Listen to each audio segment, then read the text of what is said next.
श्री गणेशाय नमः।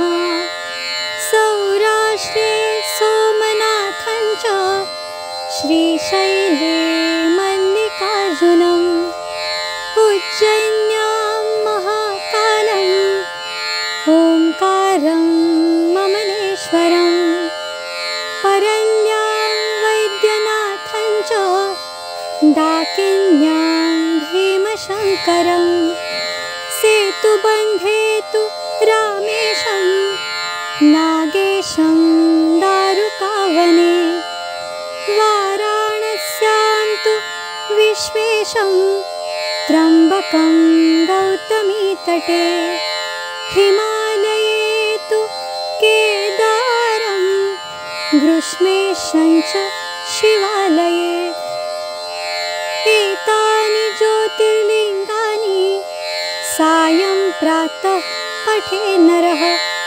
सप्तजन्म कृतं पापं स्मरणेन विनश्यति इति श्री द्वादश ज्योतिर्लिंग स्मरणं संपूर्णम्। नमस्ते साहित्य उत्सव। मी हर्षदा। अध्यात्माची गंगोत्री, संस्कृतीचा हिमालय आणि ज्ञानाचा महासागर लाभलेला आपला भारत देश। इथे देवांनी अवतार घेतला, ऋषींनी कार्य केलं, अनेक धर्मातील संप्रदाय आकारास येत गेले आणि हा समाज अधिक प्रगल्भ होत गेला।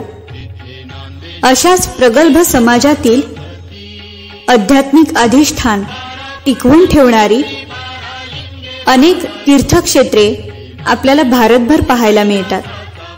यांपैकीच शंभू महादेवाची 12 ज्योतिर्लिंगे। याच 12 ज्योतिर्लिंगांचं दर्शन आणि पूजन आपण करणार आहोत दत्तात्रय गाडे यांच्यासोबत।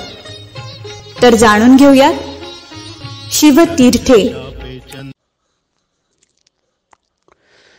नमस्कार, मी दत्तात्रय गाडे। शिवतीर्थे या मालिकेत 12 ज्योतिर्लिंगांचं भावदर्शन आपण करत आहोत। आत्तापर्यंत आपण 5 ज्योतिर्लिंग पाहिलेली आहेत। आज 6वं ज्योतिर्लिंग आपण पाहणार आहोत आणि ते म्हणजे डाकिन्याम भीमशंकरम अर्थात भीमाशंकर। हे ज्योतिर्लिंग कोठे आहे याबद्दल वेगवेगळ्या मान्यता आहेत। एक मान्यता अशी आहे की आसाममध्ये गुवाहाटीपासून थोड्या अंतरावर कामरूख या ठिकाणी हे ज्योतिर्लिंग आहे। दुसरी मान्यता अशी की नैनितालजवळ डाकिनी या ठिकाणी या ज्योतिर्लिंगाचं मंदिर आहे। परंतु मुख्य मान्यता ही आहे की महाराष्ट्रात पुण्याजवळ भीमाशंकर याच नावाने हे ज्योतिर्लिंग आहे। हे ज्योतिर्लिंग कसं प्रकट झालं याबद्दल वेगवेगळ्या पौराणिक कथा ऐकायला मिळतात, वाचायला मिळतात। त्यातल्या मुख्य 2 कथा आपण पाहूया। प्राचीन काळी एका प्रदेशात एक प्रभावी विधवा स्त्री राहत होती। तिचं नाव कर्कटी। तिथले लोक तिचा आदर करत असत, कारण ती त्यांच्या सुखदुःखात त्यांना मदत करत असे। त्यामुळे लोकांमध्ये ती प्रिय होती। ती स्वतः बुद्धिमान आणि अतिशय स्वरूप सुंदर होती। तिला एक मुलगा होता, त्याचं नाव भीम। भीम थोडा मोठा झाल्यावर त्याने आईला विचारलं की आई, माझे वडील कोण ते कोठे आहेत? हे ऐकून ती दुःखी झाली, परंतु त्याच्या आग्रहामुळे तिने आपली हकीकत त्याला सांगितली. ही हकीकत थोडक्यात अशी की कर्कटीच्या आईवडिलांनी तिचा विवाह विराट नावाच्या वीरपुरुषाशी लावून दिला होता. तो अतिशय पराक्रमी होता. आजूबाजूच्या प्रदेशात सुद्धा त्याचा चांगला वचक होता. तो आसुरी विचारधारेचा होता. असुर म्हणजे एक अकराळ विक्राळ असलेले असे लोक असं आपण साधारण समजतो. ते अत्यंत क्रूर असतात आणि लोकांना निर्दयपणे ठार मारतात असं साधारण आपण समजतो. परंतु ही कल्पना तशी भ्रांत कल्पना आहे. असुषु रमन्ते इति असुरः म्हणजे इंद्रिय भोगात जे रमतात ते असुर. खा प्या मजा करा, जीवनाचा यथेच्छ आनंद लुटा असं मानणारे जे लोक आहेत ते असुर होत. त्यांना आपण राक्षसही म्हणतो. स्वतःचं रक्षण स्वतःच करू शकतो, इतर कोणाची गरज नाही अशी धारणा असलेले हे लोक असतात. म्हणून ते बलोपासना करतात आणि सामर्थ्यवान बनत असतात. तसा हा विराट होता. आजूबाजूच्या लोकांना देखील त्याने हीच विचारसरणी पटवून दिली होती आणि आसुरी विचारसरणी आचरणास अतिशय सोपी वाटते, त्यामुळे ती लवकर लोकप्रिय होते. परंतु विराट आणि त्याच्या विचारसरणीच्या लोकांचा तिथल्या सात्विक वृत्तीच्या लोकांना त्रास होऊ लागला.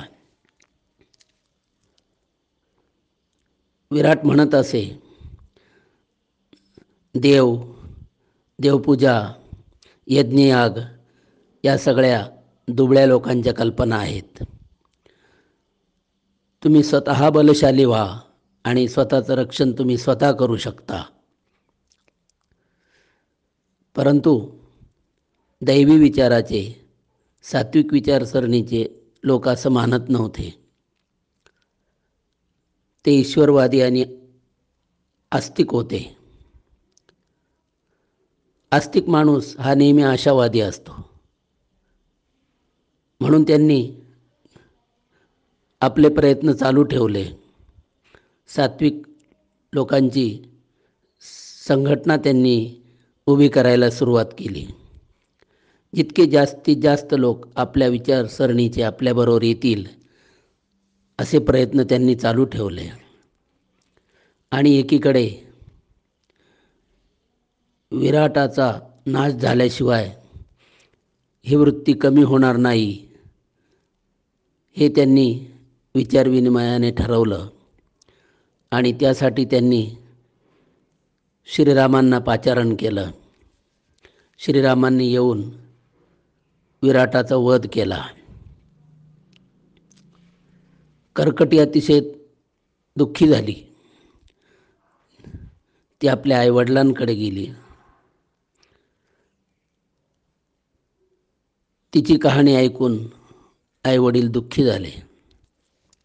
याच काळात एक सुतीक्ष्ण नावाचा राजा सात्विक वृत्तीचा आणि शिवभक्त असा होता. विराटाला मारण्यामध्ये त्याचाही हात होता. म्हणून कर्कटीचे आईवडील त्याला जाब विचारण्यासाठी गेले. सुतीक्ष्ण आणि त्यांचा संघर्ष होऊन त्यात कर्कटीचे आईवडील मारले गेले. कर्कटी फारच दुःखी झाली. तिने ठरवलं की या भागात राहता कामा नये आणि मग एका दूरवरच्या प्रदेशात श्रमजीवी लोकांच्या भागात ती येऊन राहिली. भीमाला तिने थोडक्यात आपली हकीकत सांगितली आणि पुढेही सांगितलं. त्याचा सारांश असा की मग कर्कटीला या भागात एक अतिशय बलशाली आणि तिच्याच विचारसरणीचा एक तरुण भेटला. त्यांचा परिचय झाला आणि ते विवाहबद्ध झाले. त्या तरुणाचं नाव कुंभकर्ण. रावणाचा भाऊ असलेला तोच हा कुंभकर्ण होय. त्यांचा संसार आनंदाने सुरू झाला. पुढे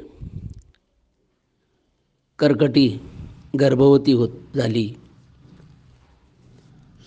एक दिवस कुंभकर्णाला त्याचा भाऊ रावण याच्याकडून तातडीचं बोलावणं आलं. येथे युद्ध सुरू होत आहे, तू आमच्या मदतीला ये, असा तो निरोप होता.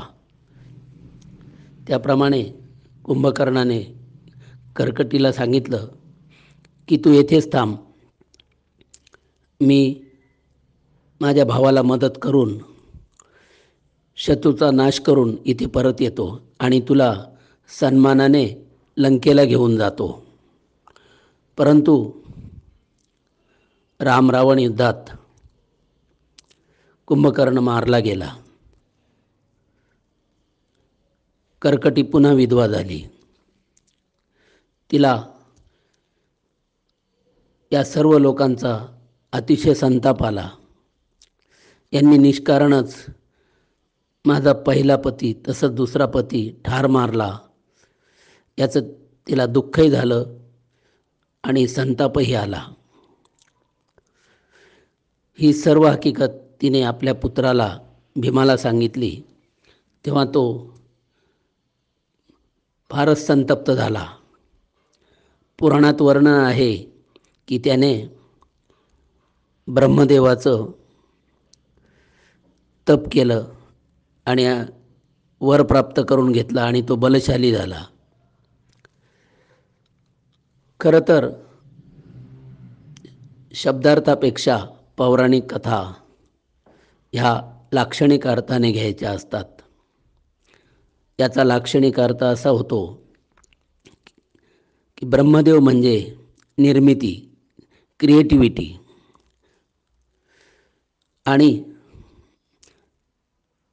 भीमने या निर्मिती क्षमतेचा वापर करून त्याच्या विचारसरणीचे हजारो लोक तयार केले आणि या सात्विक लोकांच्या विरुद्ध त्यांना उभं केलं. आणि मग त्याने सुतीक्ष्ण राजाला पराभूत करून त्याला सह्य पर्वतावर कैद करून ठेवलं. सुतीक्ष्ण राजा हा शिवभक्त होता. त्याने शिवाची आराधना चालू ठेवली. तसंच सात्विक लोकांचं संघटन सुरू केलं. भीमाला नकळत त्याने रात्रीच्या बैठका घेऊन या लोकांना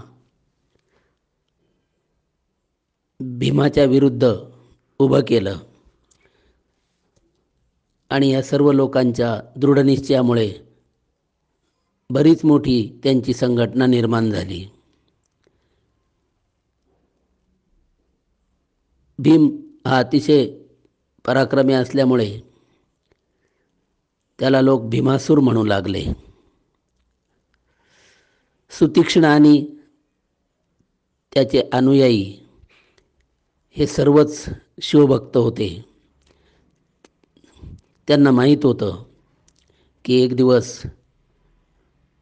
हा भीमासूर आपल्या सर्वांना ठार मारणार आहेत. म्हणून त्यांनी भगवान शिवांना प्रार्थना केली की देवा, तुम्ही आमच्या मदतीला या. आम्हाला मरणाची भीती नाही, परंतु आमचा नाश झाल्यास सात्विकता किती लवकर लोप पावू शकते असा संदेश जगात जाईल त्याचा आम्हाला दुःख आहे. आणि त्यांची आर्त प्रार्थना ऐकून भगवान शंकर प्रसन्न झाले. त्यांनी विराट स्वरूपात या सर्व लोकांना दर्शन दिलं आणि या लोकांचा आश्वासित करून त्यांना एक प्रकारे शांत केले. त्यांना सांगितले की तुम्ही घाबरू नका. आणि मग भगवान शंकरांनी भीमासुराचा वध केला. सर्व लोक सुखी झाले. सात्विकतेचा विजय झाला. सुतीक्ष्ण आणि त्याच्याबरोबरच्या सर्व लोकांनी भगवान शंकरांना विनंती केली की आपण या सह्याद्री परिसरात येथे ज्योतिर्लिंग रूपाने येऊन राहावं आणि त्यामुळे जगाला कायम आपल्यापासून प्रेरणा मिळेल. त्याप्रमाणे भगवान शिवशंकर या ज्योतिर्लिंगाच्या रूपाने येथे प्रकट झाले. भीमासुराचा येथे वध झाला म्हणून त्याचंही नाव भगवान शंकरांबरोबर जोडलं गेलं आणि म्हणून त्याला हे नाव पडलं. भीमाशंकर या नावाचा दुसरा अर्थ लावला जातो की येथून भीमा नदी वाहते आणि हीच भीमा नदी पुढे पंढरपूरला भगवान पांडुरंगासाठी जाते. अशा रीतीने या स्थानाचं अतिशय महत्त्व वाढलं. नंतर काळ पुढे चाललेलाच होता. शेकडो वर्षानंतरची एक दुसरी घटना आहे. जगात आसुरी वृत्ती वेळोवेळी वर डोकं काढत असते आणि तिचा जेव्हा अतिरेक होतो तेव्हा सत्वशील लोक प्रयत्न करत राहतात आणि मग त्यांच्या प्रार्थनेला भगवान प्रसन्न होऊन सहकार्य करतो. परंतु आपण एक लक्षात ठेवलं पाहिजे की सगळं काही बिघडलं पाहिजे आणि नंतर देव अवतार घेऊन इथे येऊन काहीतरी सुधारणा करील, ही धारणा चुकीची आहे. आधी मानवाचे प्रयत्न आवश्यक आहेत आणि जेव्हा तो कमी पडतो तेव्हा भगवान त्याच्या प्रार्थनेला साथ देतो आणि मग तेथे अवतार घेतो, त्याच्या सहाय्याला धावून येतो. ह्या काळात येथे तारकासूर नावाचा एक आसुरी वृत्तीचा राक्षस राहत होता आणि त्याचं अनुनयन करणारे बरेच लोक तेथे होते. तो शक्तिशाली होता. त्याने 3 नगरं वसवली. अभेद्य तटबंदी असलेली ही नगरं होती. नगराला पूर असंही नाव आहे. त्याने ही मोठी नगरं इथे अर्थात पुरं वसवली म्हणून त्याला त्रिपुरासूर किंवा त्रिपूर असं म्हणायला लागले. पुढे दैवी विचारसरणीच्या लोकांनी भगवान शंकरांची आराधना केली, प्रार्थना केली आणि मग त्यांच्या प्रयत्नाचं यश म्हणून पुन्हा भीमाशंकर या ज्योतिर्लिंगातूनच भगवान प्रकट झाले आणि त्यांनी या त्रिपुरासुराचा वध केला. दैवी लोकांच्या एकजुटीमुळे हे होत असतं. दैवी लोक किंवा सात्विक लोक जरी कमी संख्येने असले तरी ते दृढनिश्चयी आणि एकजूट असले तर मोठ्या आसुरी शक्तीचा नाश करू शकतात. हे यातून सिद्ध झालेलं आहे. पांडव 5 होते, कौरव 100 होते. पांडवांकडे 7 अक्षौहिणी सैन्य होतं, कौरवांकडे 11 अक्षौहिणी सैन्य होतं. परंतु पांडव आणि त्यांचं सैन्य दैवी विचारांनी परिपूर्ण होतं आणि ते सत्यासाठी लढत होते आणि त्यांच्या मागे भगवान कृष्णाच्या रूपाने ईश्वरी अधिष्ठान होतं, म्हणून ते जिंकले. हाच संदेश भीमाशंकर देत आहे. आपण जेव्हा भीमाशंकर ज्योतिर्लिंगाचं दर्शन घ्यायला जाऊ त्यावेळेस या संपूर्ण गोष्टी लक्षात घेऊन त्यामागचा भाव आपण समजून घेतला पाहिजे आणि या शिवलिंगाचं आपण दर्शन घेतलं पाहिजे. असं हे महान ज्योतिर्लिंग भीमाशंकर. धन्यवाद. दर्जेदार साहित्याचा आणि कलाकृतींचा आस्वाद घेण्यासाठी जॉईन करा साहित्य उत्सव व्हॉट्सॲप किंवा टेलिग्राम ग्रुप. जॉईन करण्यासाठी संपर्क करा 98 81 60 20 25 या क्रमांकावर. संपर्क क्रमांक पुन्हा एकदा 9881 60 2025. साहित्य उत्सव हे यूट्यूब चॅनल आजच सबस्क्राईब करा. साहित्य उत्सवच्या फेसबुक पेजला जरूर भेट द्या, कारण ज्ञान आणि मनोरंजन यांचं अतूट नातं म्हणजे साहित्य उत्सव.